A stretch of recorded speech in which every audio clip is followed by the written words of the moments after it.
Have you ever had a passion project and found that when you explained it to others, they didn't know what it was? That's what happened to me when I tried to join a choral speaking group here in Oakville, and no one knew what choral speaking was. This podcast is the story of how I tried to put together my own choral speaking group. I'm Kathy Bullock, and you're listening to In Search of Choral Speaking in Oakville. This is it, our first performance.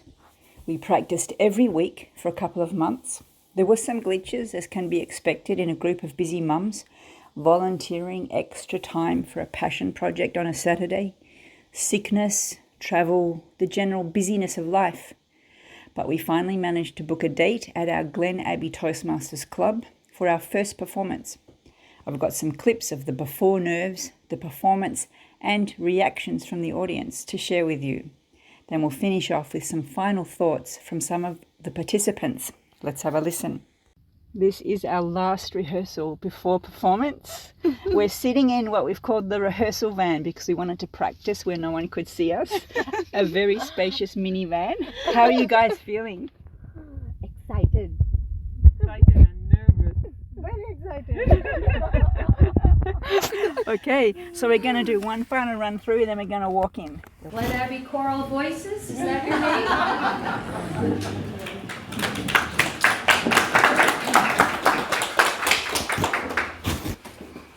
Do you want this? Right over there. Good luck. We are the Oakville Women's Choral Speaking Society. Okay. We have prepared a poem for you. This is our first performance, and it's called Caged Bird by Maya Angelou.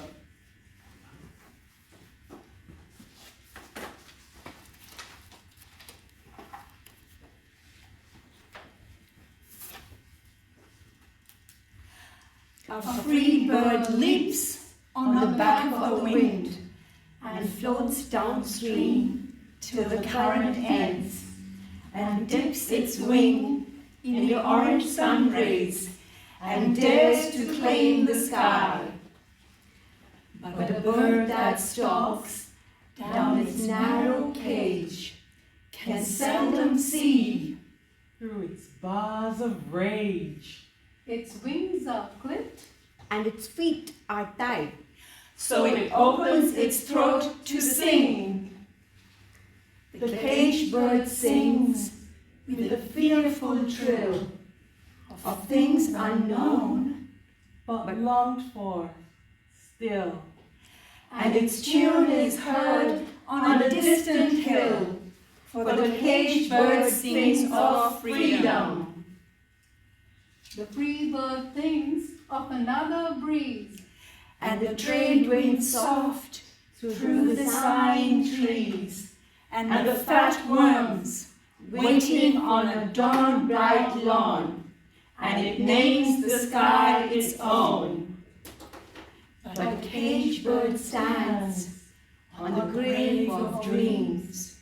Its shadow shouts, On a nightmare scream. its wings are clipped, and its feet are tied, so it opens its throat to sing. The caged bird sings with a fearful trill. Of things unknown, But longed for, still. And its tune is heard on the distant hill, for the caged bird sings of freedom.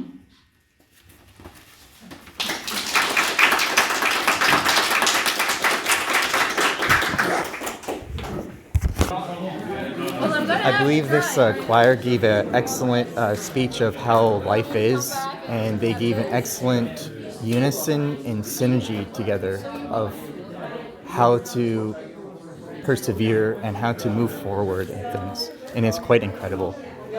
Thank you for that. Have you ever heard of choral speaking before? No, I haven't. So it's your first time? Yes. Thank you very much. Thanks for the feedback. Have you heard of choral speaking before? Yes, I have. Tell me where. Essentially growing up in school and doing choral speaking and learning how to speak in unison, and also being in the choir. I used to sing in And chorus. this is back home, which is where? This is back home in Trinidad. Because you know you're probably like the second person I've ever asked who's heard of choral speaking.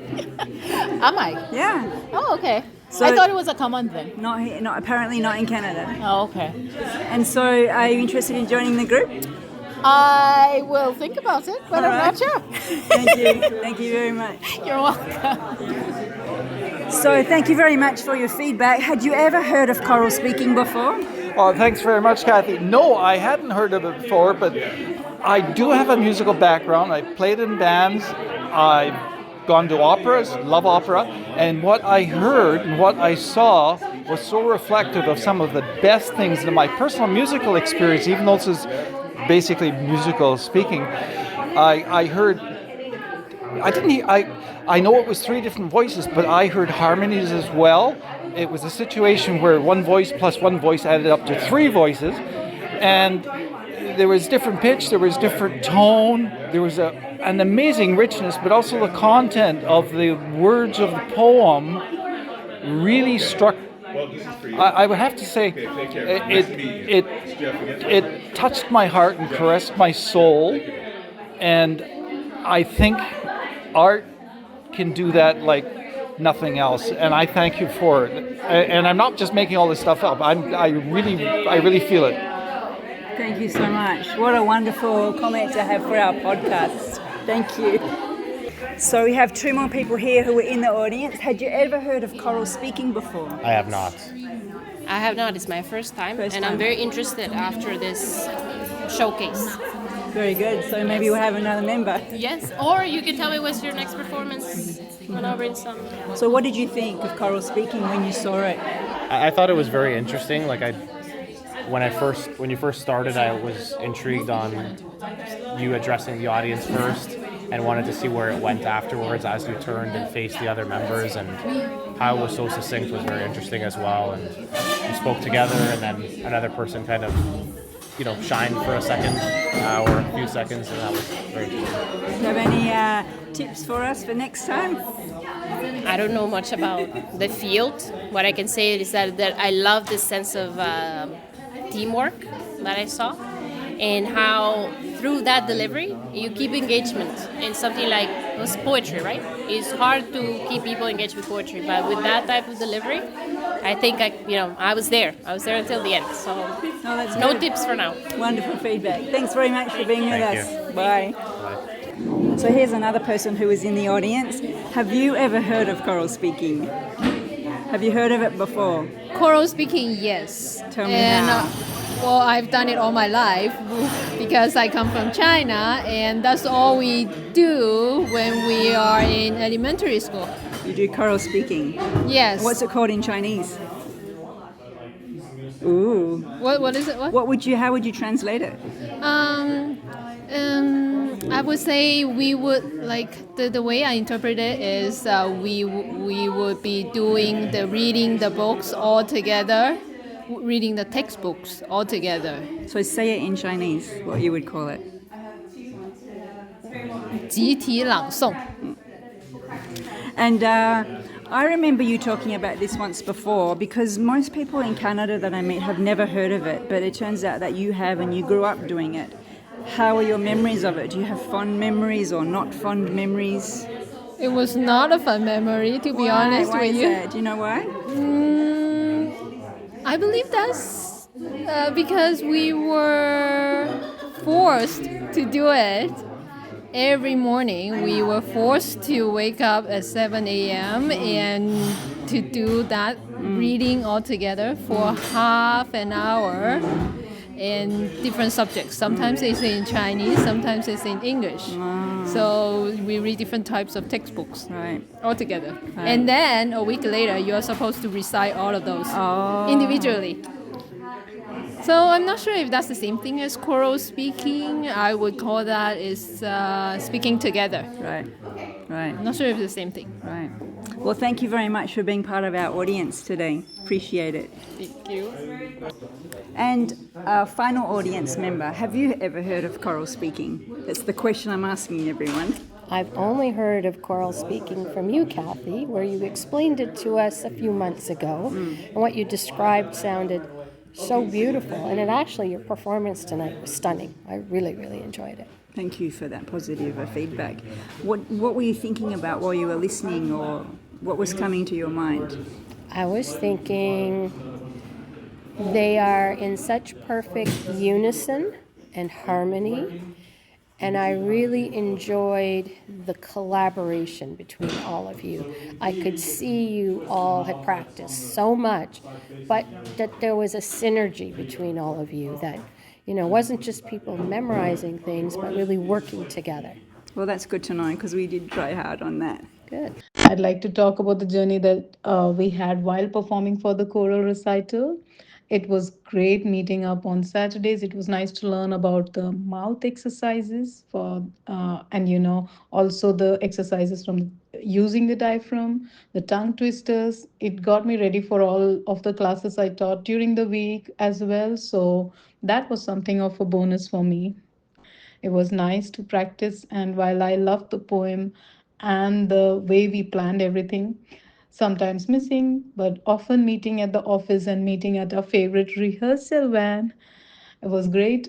And above all, Kathy, you did a great job as the conductor. You are very particular about certain things, and we tried our best. I hope that you're also happy the same way as I am with the performance. I just had one thing to share that I feel about the performance that all this build up and it just was over in 2 minutes, and I wish we could have something longer. It just felt like it was over much sooner than the anticipation and how much we planned for it. I'm hoping that we all meet up again. I'm going to miss the Saturday meetings. I'm hoping we will continue with the choral recitals with more poems, and let's try to make that possible with more poems and performances. I'm very happy I had the opportunity to work with the choral group. Um, it was a wonderful experience memorizing the poem, working with a great group of women, singing in unison, finding that energy at the end, and doing the final presentation. Kathy, thank you so much for being brave enough to bring together these wonderful women to do the choral speaking. And yeah, I can't wait to see what great things the group goes on to do in the future. Yeah. You've been listening to my podcast, In Search of Choral Speaking in Oakville. This is the last episode in the series. Today we heard our first performance, some feedback from the audience, and final thoughts from some of the participants. Thanks for being on this journey with us. Let me know in the comments if you've had any experiences with choral speaking. As always, stay safe, stay well. I'm Kathy Bullock, and I've been your host for this podcast.